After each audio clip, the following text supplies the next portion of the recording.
O'sha 4 million prosmotr olgan xamirturush retseptimni yana bir marta sizlarga batafsil qilib tushuntirib ko'rsatib bermoqchi bo'ldim. Videoni albatta sahringiz qilib, menga obuna bo'lib, yurakchani qizartirishni 2 marta boqilgan xamirturushdan mana shunaqangi nonlar chiqdi. Ichlari g'ovay bo'lib, yengilgina oshqozonga og'ir botmaydigan retseptni sizlar bilan bo'lishmoqchi bo'ldim.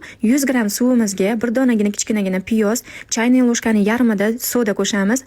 Ozginagina nomiga dro'ja solamiz. Retseptlar har xil bo'lganligi sabab, meni retseptimda albatta ozginagina nomiga dro'jani qo'shib qo'yish kerak. Xamirturushimizni boshida birinchi kuchga kirishiga yordam beradi.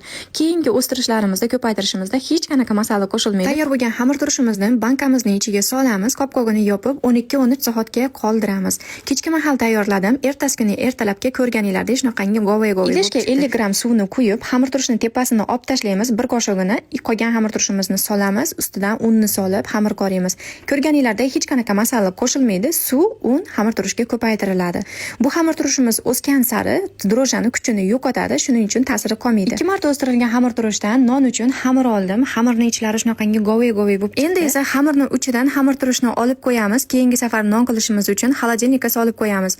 Non qilishdan bir kun oldin xolodilnikdan chiqargandan keyin bittagina o'stirib, keyin nonga qo'shsangiz bo'ladi.